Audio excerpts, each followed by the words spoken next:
कहानी की शुरुआत होती है कबीर से, जो भारतीय खुफिया एजेंसी का एक प्रमुख एजेंट है। लेकिन अब कबीर एजेंसी की नैतिकता और तरीकों पर सवाल उठाते हुए विद्रोह कर चुका है। वह बहुत ही गंभीर और दृढ़ दिख रहा है, जैसे वह किसी बड़े मिशन के लिए तैयार हो रहा हो। चमकते हुए गगनचुंबी इमारतों और नियन रोशनी के बीच कबीर की नजरें अपने लक्ष्य पर टिकी हैं। कबीर एक शानदार और विदेशी स्थान पर घुसपैठ करता है, जहां हर तरफ ऐश्वर्य और भव्यता का माहौल है। वह सुरक्षा प्रणालियों और सशस्त्र गार्ड्स को चकमा देते हुए आगे बढ़ता है। उसके कदमों में कोई चूक नहीं। उसका मिशन है एक नए खतरनाक खिलाड़ी के बारे में महत्वपूर्ण जानकारी निकालना, जो वैश्विक खुफिया खेल में उभर रहा है। जैसे ही कबीर डेटा सुरक्षित करता है, अचानक एक अलार्म बज उठता है। अब शुरू होता है एक हाई ऑक्टेन पीछा, जो मुंबई की भीड़-भाड़ वाली सड़कों पर होता है। कबीर भीड़ भरे बाजारों में दौड़ते हुए, गोलियों से बचते हुए और अफरा तफरी के बीच रास्ता बनाते हुए तेजी से भाग रहा है। उसकी पीठ पर कई दुश्मन हैं, लेकिन वह उन्हें चकमा देता हुआ आगे बढ़ता है। इस बीच अर्जुन, जो कभी कबीर का सहयोगी था, अब एक शक्तिशाली प्रतिद्वंद्वी बन चुका है। अर्जुन एक उच्च तकनीकी कमांड सेंटर में बैठा है, जो होलोग्राफिक डिस्प्ले और उन्नत तकनीक से भरा हुआ है। वह अपने हर कदम को बहुत ही चालाकी और धीरज के साथ संचालित कर रहा है। अर्जुन के चेहरे पर एक कठोरता और दृढ़ता दिखाई देती है, जैसे वह किसी बड़े खेल की योजना बना रहा हो।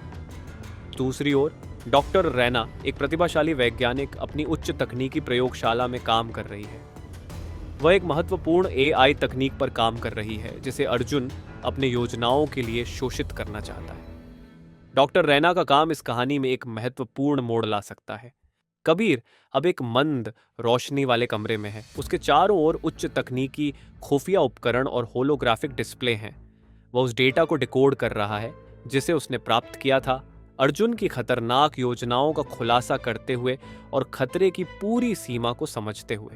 कबीर को एहसास होता है कि समय बहुत कम है और उसे तुरंत कार्रवाई करनी होगी। फिर कबीर पर अर्जुन के आदमियों द्वारा एक घात लगाई जाती है। इस घात में एक गहन एक्शन सीक्वेंस होता है, जहां कबीर को घेर लिया जाता है और वह वीरता से लड़ता है।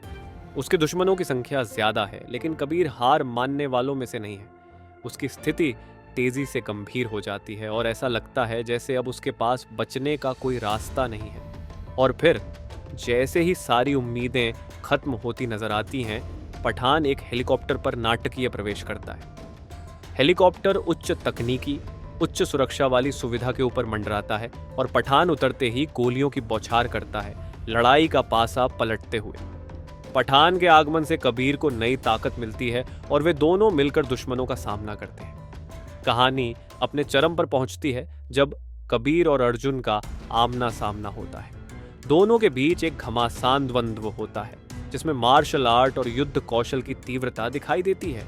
लड़ाई तेज तर्रार और क्रूर होती है, जिसमें दोनों पुरुष अपनी सीमाओं को पार करते हैं। जैसे ही कबीर को बढ़त मिलती है, दृश्य अचानक काला हो जाता है। कबीर का भाग्य अनिश्चित है और अर्जुन की अंतिम योजना एक रहस्य बनी हुई है, जिससे अगली कड़ी के लिए मंच तैयार होता है। ये थी वॉर 2 की पहली कड़ी। अगर आपको ये कहानी पसंद आई हो तो लाइक और सब्सक्राइब जरूर करें। जब इस वीडियो को 1000 लाइक्स मिलेंगे तब हम पार्ट 2 रिलीज करेंगे। तो जुड़े रहिए और हमारी अगली कहानी के लिए तैयार रहिए। धन्यवाद।